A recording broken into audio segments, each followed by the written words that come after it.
Good morning student.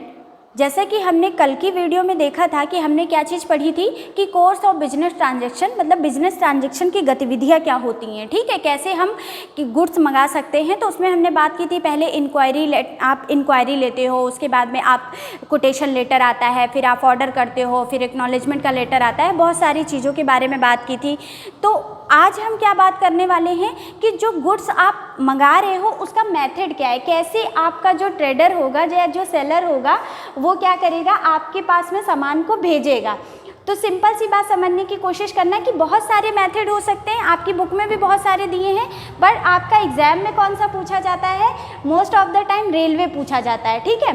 तो देखेंगे कि कौन कौन से मेथड आप शिप के थ्रू भेज सकते हो, एरोप्लेन के थ्रू भेज सकते हो, या आपका ट्रक वगैरह हो गया, या आपका कोई ह्यूमन कैरियर है, मतलब अगर एक ही सिटी के अंदर हैं और आप किसी भी व्यक्ति को भेज सकते हो, तो मतलब गुड्स लेकर के कि आपके जो भी ऑर्डर्स आए हैं वो जा कर के क्या करे, दे आए सामान। तो एक बात हमने कल भी बोली थी कि या तो अपने आप को क्या समझना है, सेलर, और या तो अपने आप को बायर समझना है। तो बस सिंपल सी बात वही करेंगे। तो रेलवे में भी बेटा दो तरीके से आप सामान को भेज सकते हो। एक तो होता है आपकी गुड्स ट्रेन जो सिर्फ सामान को लेकर के जाती है, और दूसरी होती है आपकी पैसेंजर ट्रेन जो क्या होता है, जिसके साथ में क्या होते हैं, यात्री भी होते हैं, ठीक है। जैसे हम लोग भी पैसेंजर ट्रेन में कई बार आप लोग बैठे भी होंगे, तो वो चीज़ होती है। तो देखिए बेटा, गुड्स ट्रेन क्या, ये तो मतलब हम बोलते हैं ना कि मालगाड़ी, जिसको मालगाड़ी बोला जाता था, खाली गुड्स के लिए आती थी वो। तो उसमें भी दो तरीके की मतलब रिस्क पे आप भेज सकते हो। एक होता है बेटा आपका ओनर्स रिस्क और एक होता है रेलवे रिस्क। इसका मतलब क्या होता है, इसका मतलब ये होता है आपने गुड्स जो है वो ट्रेन के थ्रू भेजे, और अगर ओनर हैं और तो अगर कुछ भी सामान चोरी हो गया और मान लो कुछ भी डैमेज हो गया, तो सारा का सारा जो डैमेज का भरपाई होगी वो किसके ऊपर आएगी, ओनर के ऊपर आएगी, ठीक। और मतलब रेलवे का वो तो रेलवे वाले बोल देंगे भैया हमारी क्या गलती है, हमने तो भेजा था और ये सब। तो ओनर अपने रिस्क पे भी भेज सकता है, मतलब सेलर, और बेटा रेलवे के रिस्क पे भी भेज सकता है वो, ठीक। रेलवे के रिस्क पे क्या, तो अब रेलवे का रिस्क होगा तो ऑब्वियस सी बात है चार्ज थोड़ा ज़्यादा लगेगा। तो रेलवे तभी तो रिस्पॉन्सिबिलिटी लेगा ना किसी सामान की, जब उसको कुछ एक्स्ट्रा पैसा मिलेगा। सारे लोग फ़ायदे के लिए ही काम करते हैं। तो देखिए, ये गुड्स ट्रेन के बारे में बात हो गई। फिर पैसेंजर ट्रेन। अब गुड्स के लिए जब ट्रेन ऑलरेडी बनी हुई है तो हमें पैसेंजर ट्रेन के थ्रू हम क्यों सामान भेजें, तो ये मेन पॉइंट है। तो मेन पॉइंट इसमें, अगर कोई फ्रेजाइल गुड होता है ना आपका, फ्रेजाइल गुड्स क्या कि जो बहुत जल्दी टूट सकता है ना, बहुत ज़्यादा सेफ्टी की ज़रूरत है, तो हम पैसेंजर ट्रेन में क्या करते हैं, एक मतलब डिब्बा बुक कर लेते हैं और उसमें उसके थ्रू अपना सामान भेज देते हैं, जिससे क्या होता है पैसेंजर जो होते हैं उनको भी दिक्कत नहीं होती है और हमारा गुड्स भी जो होता है वो ईजिली पहुँच जाता है। इसमें भी बेटा दो तरीके के रिस्क होंगे, या तो ओनर का रिस्क, ओनर अपने रिस्क पे भेज रहा है, नहीं तो रेलवे का रिस्क, रेलवे के रिस्क पे भेज रहा है, ठीक। फिर उसके बाद में देखेंगे हम कि अब हमें क्या करना है, ठीक है, प्रोसीजर क्या है रेलवे का। तो सबसे पहले सिलेक्शन ऑफ ट्रेन, किस तरीके की ट्रेन आपको चाहिए, आपको गुड्स ट्रेन चाहिए, आपको पैसेंजर ट्रेन चाहिए, कौन सी ट्रेन चाहिए, दिमाग क्या समझ रहे हो अपने आप को, सेलर, ठीक। तुमको गुड्स भेजना है किसी को। अच्छा, एक चीज़ और याद रखना, जो गुड्स भेजने वाला होगा, यहाँ पे कई बार वर्ड्स यूज होगा कंसाइनर। तो कंसाइनर का मतलब होता है, जब हम लोगों ने फर्स्ट ईयर क्लास में पढ़ा था अकाउंट्स में, कंसाइनमेंट अकाउंट आप सबने पढ़ा होगा। कंसाइनमेंट अकाउंट में क्या होता था, एक होता था कंसाइनर और एक होता था कंसाइनी। तो कंसाइनर जो होता है वो सामान भेजने वाला होता है, और कंसाइनी जो होता है वो सामान रिसीव करने वाला होता है, ठीक है। तो और जो कंसाइनर होता है वो क्या होता है, प्रिंसिपल होता है, और जो कंसाइनी होता है वो क्या होता है, एजेंट होता है। इतनी सी बात याद रखने की कोशिश करना, और अपना सोचो कि तुम सेलर हो। अपना चुपचाप मतलब ऐसे मत पढ़ो कि हाँ ठीक है हमको मार, हम बीओ का ये चैप्टर पढ़ने जा रहे हैं, एग्जाम में आएगा। बस इतना आराम से रिलैक्स होकर बैठ जाओ और सोचो कि आप सेलर हो और आपको गुड्स भेजना है कहीं पे। तो आप क्या करोगे, सबसे पहले अपने आप को सोचो कि हाँ बहुत बड़े बिजनेसमैन बन गए हो। तो आप क्या करोगे, सबसे पहले ट्रेन का सिलेक्शन करोगे, ठीक। ट्रेन सेलेक्ट कर ली, कौन सी चाहिए आपकी, गुड्स ट्रेन, पैसेंजर ट्रेन, जो भी आपको चाहिए सुटेबल, आपने उसका सिलेक्शन कर लिया। उसके बाद में पैकिंग ऑफ गुड्स, जब भी हम कहीं अगर ट्रेन से भी जाते भी है ना कहीं, तो क्या करते हैं, सबसे पहले ये देखते हैं ना कितने बजे की ट्रेन है, सुबह जाना है, शाम को जाना है, दोपहर वाली बुक करनी है। तो वैसे ही उसके बाद क्या करते हैं, पैकिंग करते हैं सामान की। वैसे ही क्या करना है, आपको जो भी सामान भेजना है उसकी पैकिंग नहीं करनी पड़ेगी, ऑब्वियस सी बात है कि उसकी पैकिंग करनी पड़ेगी। सारा सामान बटोर करके उसको पैक कर लो। फिर उसके बाद में थर्ड आ जाता है बेटा carrying goods to railway station. Obvious सी बात है, गुड्स अगर आपने पैक करके घर में रख दिए तो क्या मतलब है उनका, तो उसको आपको कहाँ लेकर जाना पड़ेगा, रेलवे स्टेशन तक लेकर जाना पड़ेगा। सबसे पहले आपने ट्रेन को चूज़ किया, उसके बाद में आपने पैकिंग की, उसके बाद में आप गुड्स को कहाँ लेकर गए हैं, रेलवे स्टेशन तक लेकर गए हैं। यहाँ तक तो कोई भी प्रॉब्लम नहीं होनी चाहिए, इसमें कुछ भी नहीं था।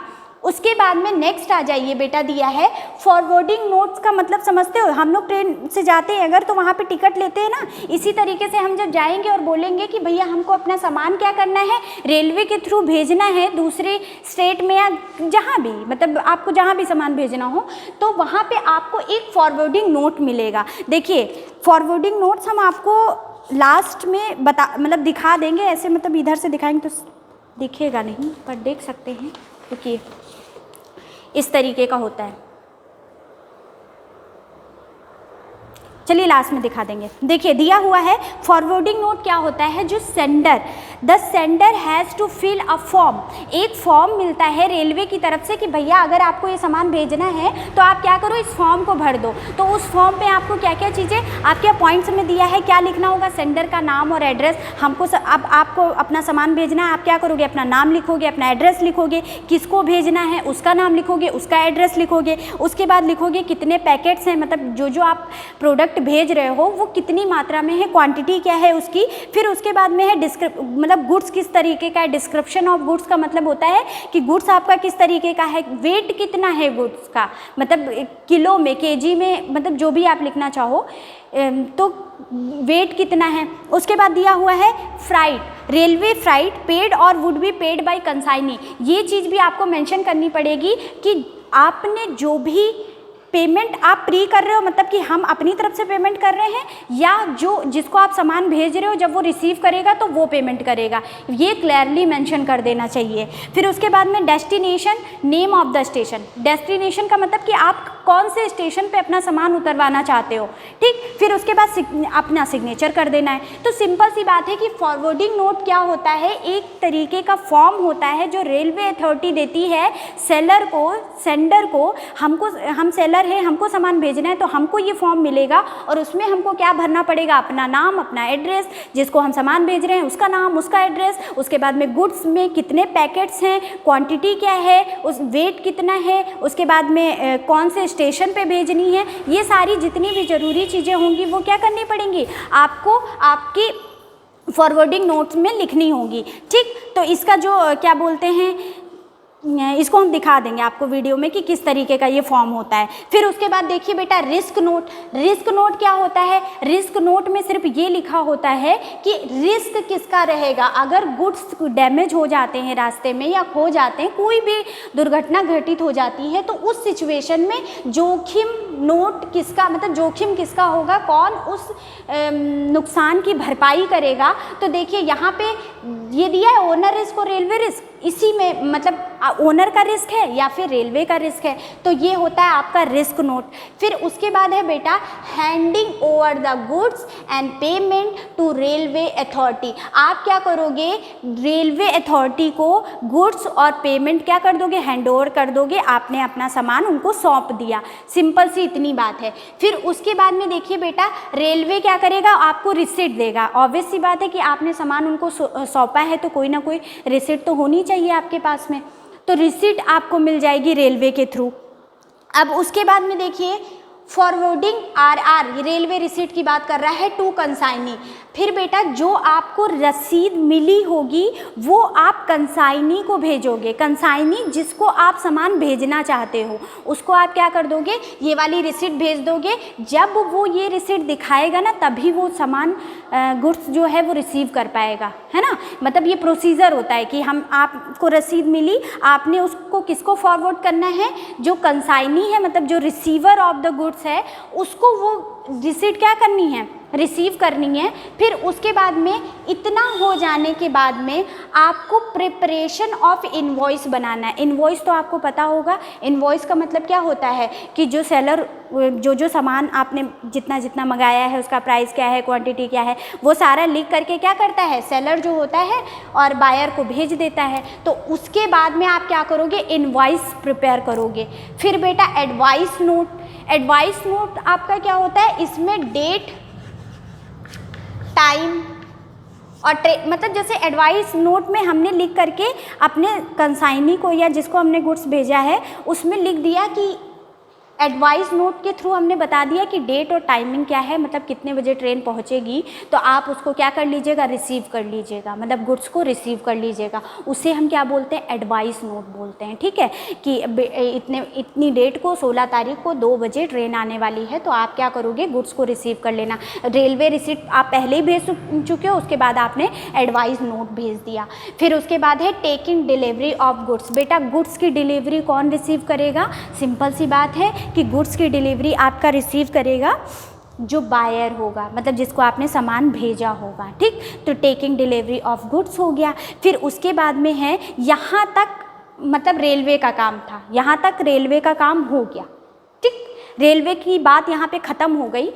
यहाँ तक ही प्रोसीजर आपको वैसे लिखना है, लेकिन हमने क्या किया है, पूरा एक पेमेंट, मतलब आपका प्रोसीजर क्या होगा ना उसके थ्रू बात कर ली, मतलब आप कहाँ तक ये जो आपने ट्रांजैक्शन किया है वो कहाँ कंप्लीट होगा, इसलिए हमने क्या किया, आगे की चीज़ें भी बता दी हैं। तो बेटा उसके बाद आप क्या जो कंप्लेंट्स एंड एडजस्टमेंट का मतलब समझिए कि अगर गुड्स जो डिलीवर हुआ है, बायर ने उसे रिसीव किया और देखा कि उसमें या तो गुड्स कम है या डैमेज है या जो भी मतलब दिक्कतें हैं, वो क्या करेगा, सेलर को के पास में बोलेगा कि भैया देखिए आपने इतना सामान भेजा था पर इसमें सामान क्या है, कम है। फिर वो क्वांटिटी की बात करेगा कि क्वालिटी, अगर मान लो कि कोई और क्वालिटी की बात की होगी, लेकिन क्या होगा कि क्वालिटी कोई और रिसीव हो गई होगी, तो वो कंप्लेन करेगा। तो कंप्लेन का एडजस्टमेंट के लिए इन लोगों ने देखिए क्या बात की है, 2 तरीके के नोट की बात करेंगे, जहाँ पे इन्होंने बताया हुआ है कि क्रेडिट नोट और डेबिट नोट। एक सेकेंड,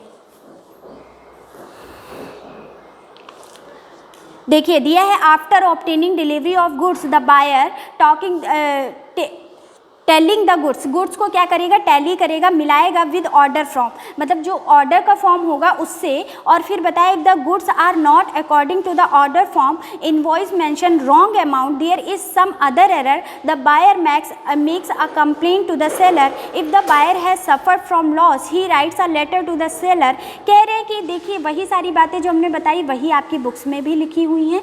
फिर इन्होंने बताया है कि अगर कोई दिक्कत हो जाती है, लॉस हो जाता है बायर को, if the seller is ready to compensate, हम अपनी गलती को क्या कर रहे हैं, मान रहे हैं। अगर मान रहे हैं तो उस सिचुएशन में क्या होगा, उस सिचुएशन में हमको पेमेंट मतलब कंपनसेट करना पड़ेगा कि हाँ ठीक है आपका जो नुकसान हुआ है मेरी वजह से हुआ है, तो आप क्या करोगे, क्रेडिट नोट लिखोगे बायर को। और अगर आप क्या करोगे, आपने अमाउंट कम लिखा है, आपको 2000 रुपये चाहिए था लेकिन आपने कितना 1800 रुपये लिख दिया है उसमें, तो 200 रुपये का अमाउंट कम लिख दिया तो आप डेबिट नोट लिखोगे। ठीक है, अगर बायर का लॉस हो रहा है आप क्रेडिट नोट लिखोगे, अगर आपने कुछ कमी लिख दी है, मतलब आपका कुछ भी लॉस है, नुकसान है, तो आप क्या करोगे, डेबिट नोट लिखोगे। ये बात हो गई। फिर स्टेटमेंट ऑफ अकाउंट्स का मतलब होता है कि जितना सामान आप, मतलब विक्रय विवरण इसको हिंदी में बोलते हैं, तो जितना भी सामान आपने बेचा, कितना रिटर्न आया और कितना अमाउंट आपको रिसीव करना है, इन सारी चीज़ों को क्या लिखेंगे, स्टेटमेंट ऑफ अकाउंट में लिख देंगे।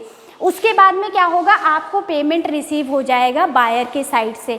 तो ये सारी चीज़ें बेटा थी, जो एक प्रोसीजर था हमारा। उसमें सबसे पहले हमने क्या किया, ट्रेन को चूज़ किया, पैकिंग कर लिया सामान को हम कहाँ तक लेकर गए हैं, स्टेशन तक लेकर गए। उसके बाद हमने क्या किया, फॉरवर्डिंग नोट लिख लिया, फिर रिस्क नोट लिखा, फिर उस सामान को किसको दे दिया है आपने, मतलब स्टेशन की जो भी अथॉरिटी है उसको दे दिया है। फिर उसके बाद में बेटा क्या है, रेलवे से आपको एक मिल गई। रिसिट को आपने क्या कर दिया, जो आपका बायर था उसको दे दी। फिर उसके बाद आपने एक इनवॉइस प्रिपेयर किया। इनवॉइस प्रिपेयर करने के बाद आपने क्या किया, एक एडवाइस नोट प्रिपेयर किया जिसमें आपने डेट और टाइम बताया बायर को। उसके बाद में आपने जो बायर था उसने क्या किया, गुड्स को रिसीव कर लिया। फिर जो भी कंप्लेन और एडजस्टमेंट था उसकी बात हो गई। फिर स्टेटमेंट ऑफ अकाउंट प्रिपेयर किया। किसने प्रिपेयर किया, सेलर ने प्रिपेयर किया। और उसके बाद में उसे क्या हो गया, पेमेंट रिसीव हो गया।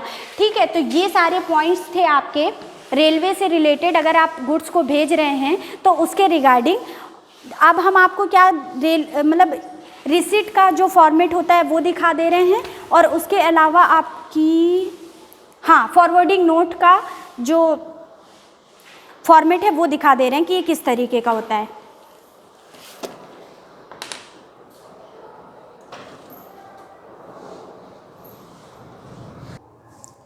तो देखिए बेटा, यहाँ पे आपको क्या दिया हुआ है, फॉरवर्डिंग नोट के बारे में बताया। Forwarding note for general. अब ये देखिए यहाँ पे आपको क्या है, बाय होम कंसाइन, मतलब किसको कंसाइन किया गया है, टू होम कंसाइन, मतलब उसका ये सारी चीज़ें देखिए यहाँ पे आपको बताई हुई हैं कि क्या क्या लिखना है आपको। सेंडर का नाम लिखना है, बायर का नाम, ये सारी चीज़ें लिखी हुई हैं, यही आपको यहाँ लिखनी होती हैं। तो यहाँ पे बताया है बाय होम किसके द्वारा कंसाइन किया गया उसका नाम, फिर किसको कंसाइन किया गया उसका नाम, फिर स्टेशन टू मतलब कौन से स्टेशन से, फिर कितने नंबर ऑफ आर्टिकल हैं, फिर उसके बाद description, private mark. Private mark हमने क्या किया था, आपको कल पढ़ाया था। उसमें क्या चीज़ हमने पढ़ाई थी, उसमें पढ़ाया था कि अगर कोई फ्रेजाइल गुड्स है तो उसके ऊपर हम क्या लिख सकते हैं, हैंडल विथ केयर लिख सकते हैं। तो वो चीज़ हो गई। वेट लिखना है क्वांटिटी में, केजी में, और फिर जो बेटा फ्राइट है उसकी बात मेंशन की है। तो बेटा ये हो गया आपका फॉरवर्डिंग नोट। फिर देखिए बेटा यहाँ पे आपको क्या दिया हुआ है, रेलवे रिसीट आपको जो रिसीव होगी उसके बारे में बात की गई है। तो जनरल फॉरवर्डिंग नोट हो गया, यहाँ पे इनका नंबर लिख देते हैं, डेट लिख देते हैं। फिर उसके बाद टाइप सी है, टाइप बी, इसके बारे में कंसाइनी का नाम और एड्रेस, कंसाइनर का नाम और एड्रेस, वो सारी चीज़ें हो गई। डिस्क्रिप्शन में आप देखोगे तो नंबर ऑफ आर्टिकल कितने हैं, वही सारी चीज़ें हैं। एक्चुअल वेट हो गया आपका। उसके बाद इधर देखिए वेट, चार्ज, कितना चार्ज किया गया है, उसका रेट क्या लगा है। फिर उसके बाद एजेंसी, अगर किसी एजेंसी के थ्रू है, फिर टोटल चार्ज कितना लगेगा, अंडर चार्ज, ओवर चार्ज, ये सारी चीज़ों की बात करेंगे। फिर उसके बाद स्टेशन, उस पर स्टैंप लगता है, स्टेशन मास्टर के उस पर क्या होते हैं, सिग्नेचर होते हैं। तो ये हो गया आपका क्या, रेलवे रिसिट। अब बेटा एक और ये लास्ट वन देख लीजिए कि जो आपको रिसीव हो रहा है पेमेंट, उसका देखिए यहाँ पे दे के रखा हुआ है HM publication, book seller and publisher. ये पब्लिशर हैं, इन्होंने क्या किया है, बुक नंबर ये वो। अब देखिए इन्होंने रिसीट नंबर लिख दिया, बुक नंबर लिख दिया, उसके बाद में हॉस्पिटल, ये जो भी जिनको भेज रहे हैं उनका एड्रेस वगैरह लिख दिया है। फिर दिया है रिसीव 10,007, इतना इतना जो भी इन्होंने अमाउंट 10,700 रिसीव किया है उसकी बात कर दी है। HM पब्लिकेशन, नवीन शर्मा, इनके कोई पार्टनर हैं। तो ये आप जो पेमेंट रिसीव होता है ना उसकी रिसीट होती है। हाँ, हमको किसी ने पेमेंट किया तो हम उसको कुछ रिसीट देंगे ना, कि मतलब नहीं देंगे, मतलब वो ऑब्वियस सी बात है मांगेगा ही। तो ये चीज़ बताई हुई है रिसीट ऑफ पेमेंट में। तो आज का ये टॉपिक यहीं ख़त्म होता है। कल हम कुछ नेक्स्ट बात करेंगे, कोई और अच्छा सा टॉपिक उठाएंगे जिसके बारे में पढ़ेंगे। ठीक है।